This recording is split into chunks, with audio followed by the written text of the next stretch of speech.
कल हम लोग एमिनो एसिड के बारे में जान रहे थे। तो एमिनो एसिड के बारे में हम लोगों ने कल जाना था कि एमिनो एसिड क्या है, और कुछ देर के बाद हम लोग का संपर्क टूट गया था। तो कल हमने जाना था कि ह्यूमन में दो प्रकार के एमिनो एसिड पाए जाते हैं। एक होता है इंसेंशियल एसिड, एक होता है non essential acid. Essential acid जो होते हैं इसे हम लोग आवश्यक अमीनो अम्ल कहते हैं, जबकि नॉन एसेंशियल एसिड को अनावश्यक एमिनो अम्ल कहते हैं। एसेंशियल एसिड जो होते हैं ये हमें बाह्य खाद्य पदार्थों से प्राप्त होते हैं और इनकी संख्या 10 होती है, जबकि अनावश्यक एमिनो अम्ल जो है इनकी संख्या भी 10 होती है और ये स्वयं ही हमारे शरीर के अंदर बन जाते हैं। ये जो कुछ एसेंशियल एसिड है जो कि वयस्कों के लिए काफ़ी आवश्यक होते हैं, तो कुछ यहाँ पे एसेंशियल एसिड का नाम है, जैसे कि वेलिन था, ल्यूसीन था, आइसोल्यूसिन था, लाइसिन है, मेथियोनिन है, फिनाइल एलेनिन है, ट्रिप्टोफैन है और थ्रायोनिन है। तो इस प्रकार के कुछ एमिनो एसिड हैं जो कि वयस्कों के लिए बहुत ही आवश्यक होते हैं। आज हम लोग जानते हैं कि जो एमिनो एसिड है, ठीक है, तो बच्चों में क्या है, बच्चों में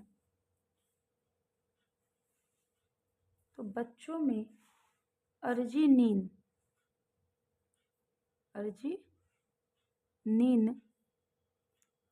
और हिस्टिडीन एमिनो अम्ल आवश्यक माने जाते हैं। यानी कि बच्चों में ये जो दो प्रकार के एमिनो अम्ल हैं, अर्जिनिन और हिस्टिडीन, ये दोनों क्या हैं, तो ये एमिनो अम्ल हैं और ये बच्चों में काफ़ी अति आवश्यक माने जाते हैं। ठीक है, अगर हम लोग वयस्क की बात करें तो वयस्क में दो प्रकार के होते हैं, एक होता है इंसेंशियल और दूसरा होता है नॉन इंसेंशियल।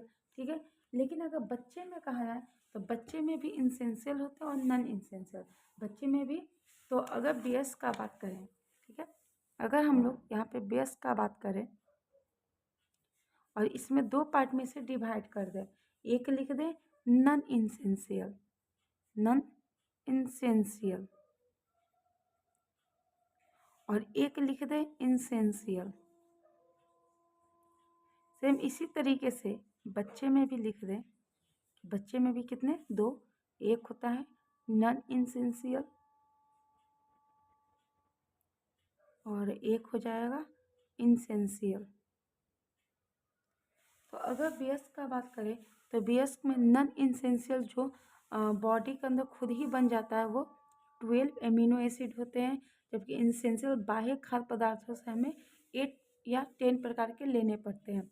अगर बच्चे का कहा जाए तो बच्चे में 10 जो होते हैं वो नॉन इंसेंशियल होता है और 10 जो होते हैं वो इंसेंशियल होता है। यानी कि 10 आपके बॉडी के अंदर खुद ही बन जाएंगे और 10 जो होते हैं तो वो आपको बाहर से लेने होते हैं।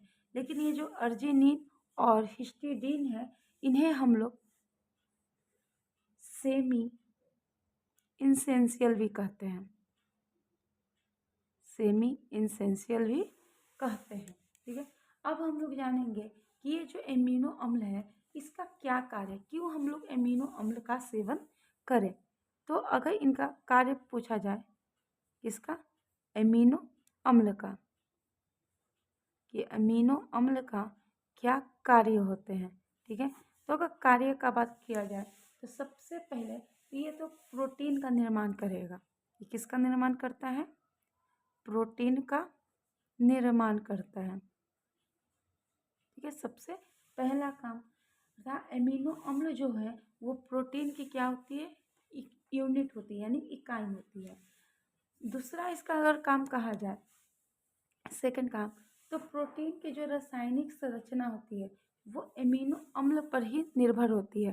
यानी कि ये जो प्रोटीन है इसकी जो रासायनिक संरचना यानी केमिकल स्ट्रक्चर, रासायनिक संरचना जो है, अगर हम लोग बात करते हैं किस पे निर्भर रहते हैं, तो एमिनो अम्ल पे ही निर्भर रहते हैं। ये भी बहुत बड़ा काम है। अगर तीसरा हम लोग काम करें तो एक आता है ट्रिप्टोफैन।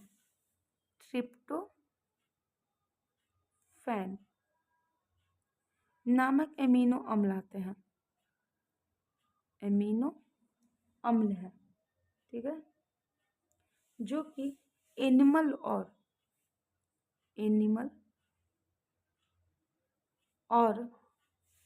प्लांट,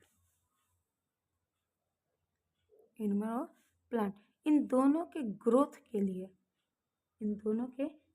के लिए काफ़ी अति आवश्यक होते हैं तथा इसी में एक मिलेटोनिन, इसी में क्या होता है, एक मिलेटोनिन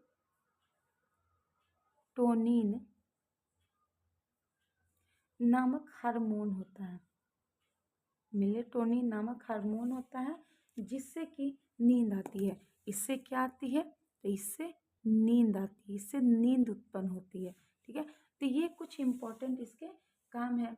और यह पौधे में वृद्धि हार्मोन भी बढ़ाते हैं। और ये मिलेटिन हार्मोन जो है ये प्लांट में क्या करता है, ग्रोथ को भी बढ़ाता है।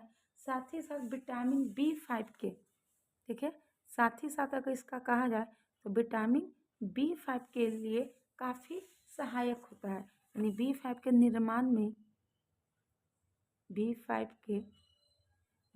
में भी ये काफ़ी सहायक होते हैं। साथ ही साथ और काम अगर हम इसका बोले तो जो एमिनो अम्ल होते हैं तो हमारे हीमोग्लोबिन के साथ लोहा या आयरन पाया जाता है, ठीक है, यानी कि जो हीमोग्लोबिन होते हैं इसमें क्या पाए जाते हैं, आयरन, ठीक है, या इसी को हम लोग क्या कहते हैं, लोहा कहते हैं, इसी को क्या कहते हैं, फेरस, यानी कि लोहा कहते हैं, जिससे कि विशेष प्रोफाइन रिंग से बना होता है।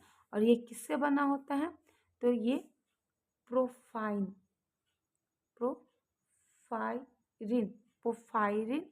रिंग से बना होता है, ठीक है।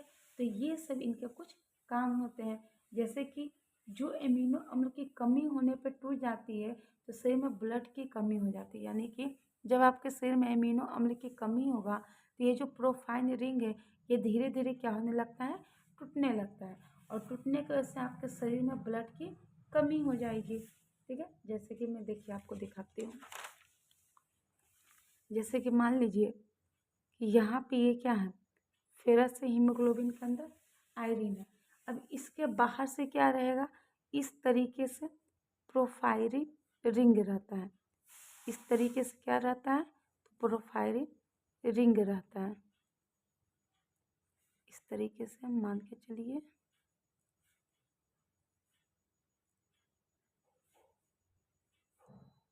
इस तरीके से प्रोफाइल रिंग है। अब इसी में, ठीक है, ये सब क्या है, टूटा हुआ है, ये सब क्या है, टूटा हुआ है। तो ये क्यों टूटा, ये जो है ये क्या है, प्रोफाइरिन, ये वाला बॉन्ड, ठीक है, ये क्या है, प्रोफाइरिन रिंग, ठीक है। इसमें क्या होता है कि हीमोग्लोबिन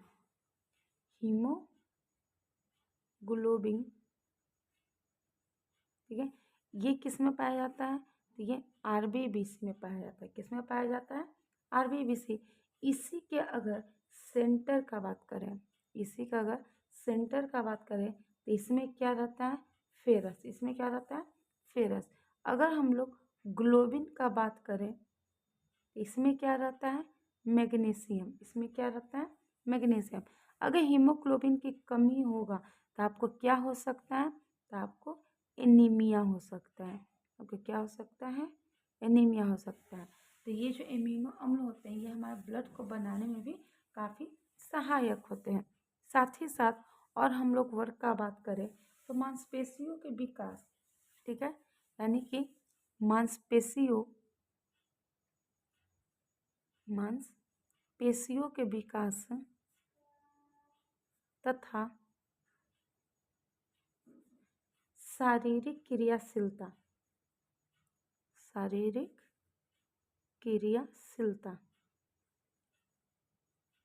के लिए भी कौन जिम्मेवार होता है, तो अमीनो अम्ल, यानी कि मांसपेशी का आपका कैसा विकास हुआ है, आपका जो शरीर है वो कैसा क्रिया कर रहा है, तो ये सब कौन किस पर डिपेंड होता है, तो ये सब एमिनो अम्ल से ये आपको पता चलता है कि आपका बॉडी के अंदर कितने ब्लड हैं, आप में हीमोग्लोबिन की कमी नहीं है, आप में आयरन की कमी नहीं है।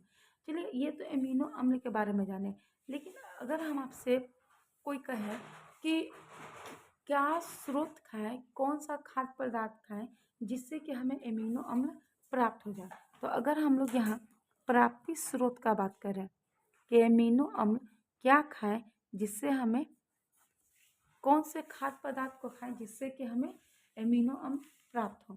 इसमें क्या हो गया, दूध आप पी सकते हैं या दूध से बनी कोई भी उत्पाद आप खा सकते हैं, जैसे कि पनीर हो गया, मक्खन हो गया, बटर हो गया। आप दालें खा सकते हैं, कई प्रकार की दालें आते हैं, चना, मूंग, बाजरा, ठीक है, चना, मूंग, खेसारी, अरहर, कई प्रकार के दाल होती हैं। महनी, महनी कहने का मतलब होता है कि जैसे आपने गांव ये सब में देखा होगा कि जो दही होता है, दही को महा जाता है और उसका ऊपर का जो मलाई होता है उसी को हम लोग क्या कहते हैं, महनी। उसका मोटा अनाज आप अपने भोजन में क्या ऐड कर सकते हैं, तो मोटा अनाज ऐड कर सकते हैं। साथ ही साथ इसमें अंकुरित गेहूं, अंकुरित गेहूं, अंकुरित अंकुरित गेहूं खाने से भी एमिनो अम्ल की क्या होती है, भरपूर आपके बॉडी में आपको सहायता मिलता है। यानी कि अगर आप एमिनो अम्ल का अच्छे तरीके से सेवन करते हैं तो आपको कभी भी ब्लड की कमी नहीं होगी। अगले लेक्चर में हम लोग जानेंगे कि प्रोटीन क्या होती है, साथ ही साथ प्रोटीन हमारे शरीर के लिए क्यों ज़रूरी है, प्रोटीन के क्या कार्य होते हैं।